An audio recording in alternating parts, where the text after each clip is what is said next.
Cubic ਵਿੱਚ ਵੋਟਾਂ ਜਿੱਤਣ ਦੇ ਇਰਾਦੇ ਨਾਲ ਹੋਈ ਪਹਿਲੀ ਫ੍ਰੈਂਚ ਭਾਸ਼ਾ ਦੀ ਬਹਿਸ ਵਿੱਚ ਦੋਵੇਂ ਮੁੱਖ ਵਿਰੋਧੀ ਨਿੱਤਰੇ।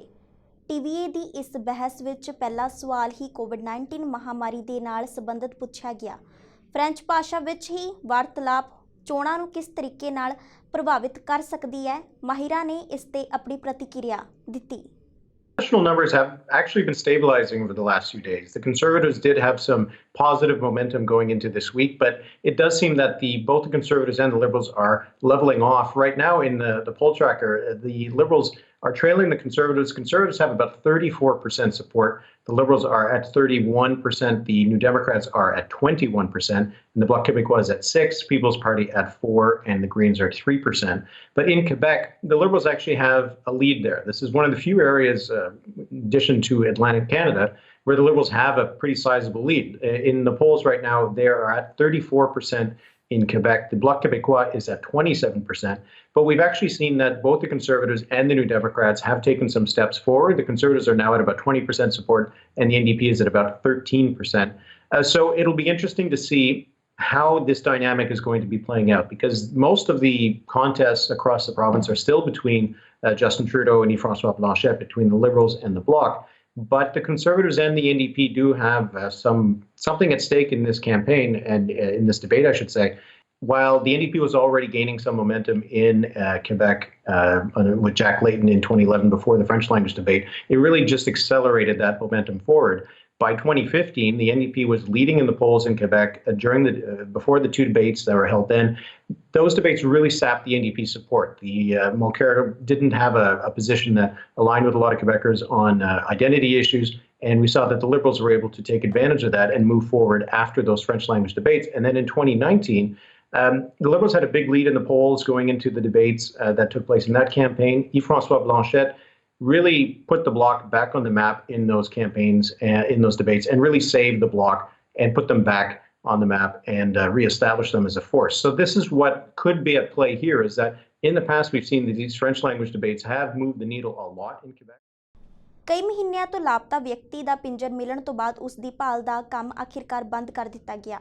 ਜਾਂਚਕਾਰਾਂ ਨੂੰ 57 ਸਾਲਾ ਵਿਅਕਤੀ ਦਾ ਪਿੰਜਰ ਲੰਡਨ, ਓਨਟਾਰੀਓ ਵਿੱਚ ਕੂੜਾ ਸੁੱਟਣ ਵਾਲੀ ਥਾਂ ਤੋਂ ਮਿਲਿਆ। ਟੋਰਾਂਟੋ ਪੁਲਿਸ ਨੇ ਦੱਸਿਆ ਕਿ ਉਹ ਪਿਛਲੇ ਕਈ ਮਹੀਨਿਆਂ ਤੋਂ ਇਸ ਥਾਂ ਉੱਤੇ ਜਾਂਚ ਕਰ ਰਹੀ ਸੀ ਤੇ ਆਖਿਰਕਾਰ ਉਹਨਾਂ ਨੂੰ ਇਸ ਵਿਅਕਤੀ ਦਾ ਪਿੰਜਰ ਮਿਲ ਹੀ ਗਿਆ। All the feelings I felt that were so fresh in January have all become fresh open wound all over again. The Toronto police will not stop in their pursuit of evidence and the recovery of people for their family. It is essentially looking for a needle in a haystack. And it's not an easy investigative route to follow.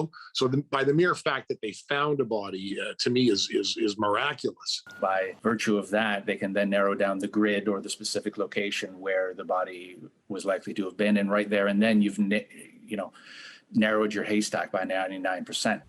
They keep meticulous records. And because of that, we were able to recover him and bring closure to the family. In the sense that he's been found, it gives me peace. I'm thankful. Ontario ਦੇ ਵਿੱਚ delta variant positive ਮਰੀਜ਼ਾਂ ਦੀ ਗਿਣਤੀ ਲਗਾਤਾਰ ਵਧਦੀ ਜਾ ਰਹੀ ਹੈ, ਜਿਸ ਤੇ ਹੈਲਥ ਮਾਹਿਰਾਂ ਨੇ ਚੇਤਾਵਨੀ ਵੀ ਜਾਰੀ ਕੀਤੀ ਹੈ। ਛੂਤ ਦੀਆਂ ਬਿਮਾਰੀਆਂ ਦੇ ਮਾਹਿਰ ਡਾਕਟਰ ਇਸਾਕ ਬੋਗੋਚ ਨੇ ਨਵੇਂ ਪੋਜ਼ਿਟਿਵ ਕੇਸਾਂ ਦਾ ਮਾਡਲਿੰਗ ਅੰਕੜਾ ਪ੍ਰਦਾਨ ਕੀਤਾ ਅਤੇ ਅਲਰਟ ਜਾਰੀ ਕਰਦਿਆਂ ਉਹਨਾਂ ਕਿਹਾ ਕਿ ਆਉਣ ਵਾਲੇ ਦਿਨਾਂ ਵਿੱਚ 9000 ਤੋਂ ਜ਼ਿਆਦਾ ਕੇਸ ਇੱਕ ਦਿਨ ਵਿੱਚ ਰਿਪੋਰਟ ਕੀਤੇ ਜਾ ਸਕਦੇ ਹਨ। Area in between. The modeling also gives us factors that are quite frankly under our control as a population to ensure that we take the better or best case scenario pathway. So for example, if we reduce our contacts, if we boost vaccine status, we won't have that massive rise in cases. We won't overwhelm our ICU capacity, and we won't reach those high numbers.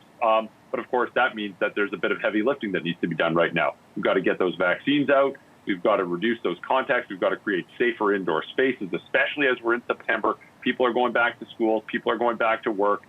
It's cooler and people are gathering indoors. So we've got to create safer indoor spaces. That was seen in Quebec. It was seen in BC. It was seen in France when those countries announced a vaccine certificate system. I don't think the metric is looking for that right now, although we might see a little bump in it now.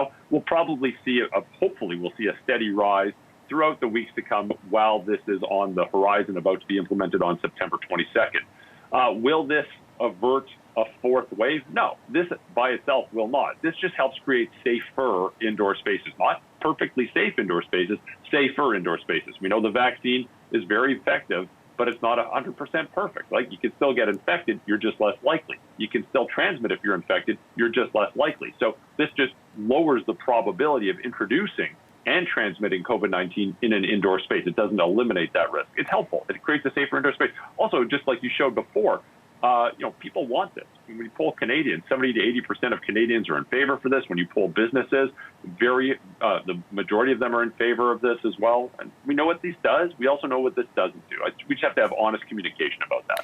A lockdown. We know how to do this at this point in time. Luckily, we have safe, effective vaccines that are widely available for everyone over the age of 12. But there's millions and millions of people who are eligible who are still not vaccinated. I mean, I think we really need to focus our attention on that, plus focusing our attention on creating policy to create safer indoor spaces. Ontario ਵਿੱਚ ਦੋ ਮਾਲ ਗੱਡੀਆਂ ਆਪਸ ਵਿੱਚ ਟਕਰਾਉਣ ਤੋਂ ਬਾਅਦ ਲੀ ਤੋਂ ਉਤਰ ਗਈਆਂ। ਓਨਟਾਰੀਓ ਪ੍ਰੋਵਿੰਸ਼ੀਅਲ ਪੁਲਿਸ ਨੇ ਦੱਸਿਆ ਕਿ ਓਟਵਾ ਤੋਂ 95 ਕਿਲੋਮੀਟਰ ਦੂਰ ਦੱਖਣ ਵੱਲ ਸਥਿਤ ਟਾਊਨ ਵਿੱਚ ਐਡਵਰਡ ਸਟਰੀਟ ਨੇੜੇ ਟ੍ਰੇਨ ਟਰੈਕਸ ਉੱਤੇ ਵਾਪਰੀ ਇਸ ਘਟਨਾ ਦਾ ਪਤਾ ਲੱਗਣ ਤੋਂ ਤੁਰੰਤ ਬਾਅਦ ਐਮਰਜੈਂਸੀ ਅਮਲਾ ਮੌਕੇ ਉੱਤੇ ਪਹੁੰਚਿਆ। ਪ੍ਰਾਪਤ ਜਾਣਕਾਰੀ ਅਨੁਸਾਰ ਇੱਕ ਇੰਜਨ ਤੇ ਕਈ ਰੇਲ ਕਾਰਜ ਲੀ ਤੋਂ ਲੱਥ ਗਈਆਂ। ਇਹ ਵੀ ਪਤਾ ਲੱਗਿਆ ਕਿ ਘੱਟੋ ਘੱਟ 2 ਕਾਰਾਂ ਟਰੈਕ ਤੋਂ ਉਤਰ ਗਈਆਂ। No, not at that time. We were able to, as I said, conduct a 360, and I've worked with CN staff before, very professional, and once they arrive on scene, the fire department will assist, and if other town resources are required, we can also bring those to bear. And I'm very pleased how our people work together, our close ties with local OPP and EMS. Many times at different incidents, it's almost seamless insofar as how people react. Everyone knows their roles, and we work quite well and professional together. Given the massive wreck here, are you surprised there was no further injury or that sort of thing? Not that you ever want anything of this magnitude, but yes, you are right. No injuries, and as I said again, the staff here at Northern Cables were able to put their internal policies in place and be able to assist us as well. So it was, and there were some members of the public. We just wanted to keep people away because we wanted to make sure that everyone would be safe. The person that was in the locomotive, I know Northern Cable's employees helped to get him out of the locomotive.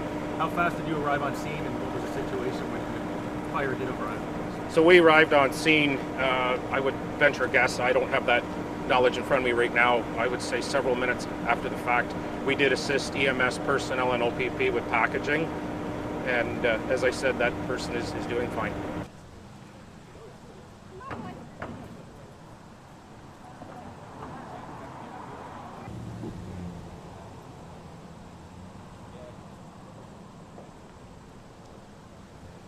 Railroad enthusiasts, and from what I heard, they're running. Winnipeg police ਨੇ ਜਿਣਸੀ ਸ਼ੋਸ਼ਣ ਦੇ ਇੱਕ ਮਾਮਲੇ ਦਾ ਪਰਦਾਫਾਸ਼ ਕੀਤਾ ਹੈ, ਜਿਸ ਵਿੱਚ ਹਾਕੀ ਦੇ ਸਾਬਕਾ ਕੋਚ ਨੂੰ ਵੀ ਦੋਸ਼ੀ ਪਾਇਆ ਗਿਆ ਹੈ। ਵਿਨੀਪੈਗ ਪੁਲਿਸ ਅਧਿਕਾਰੀ ਨੇ ਦੱਸਿਆ ਕਿ ਇਹ ਜਿਣਸੀ ਸ਼ੋਸ਼ਣ 1993 ਅਤੇ 1995 ਵਿਚਕਾਰ ਹੋਇਆ ਸੀ। Today we have one matter to release on, and it's in reference to a sexual assault/exploitation file. In June 2021, members of the Winnipeg Police Services Sex Crime Unit, they were contacted by 2 survivors of previous sexual assaults. The assaults were reported to have occurred between 1993 and 1995, while these 2 individuals were players in the Assiniboine Park Hockey Association. The survivors reported that while they were in their early teens at the time, they had been sexually assaulted by an adult male who coached them.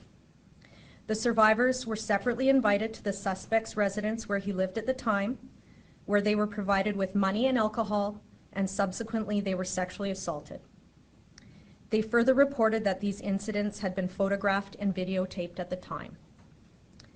So on September 1st, after an investigation, 2021, the Sex Crimes Unit executed a search warrant at a residence in the first 100 block of Lake Park Drive, where an adult male was taken into custody. Robert, aka Bob Donald Joseph Dawson, 57 years old, of Winnipeg, was charged with the following offenses: sexual interference ×2, sexual exploitation ×2, sexual assault ×2, forcible confinement ×2, possession of child pornography, as well make, print, publish, or possess for the purpose of publication any child pornography ×2.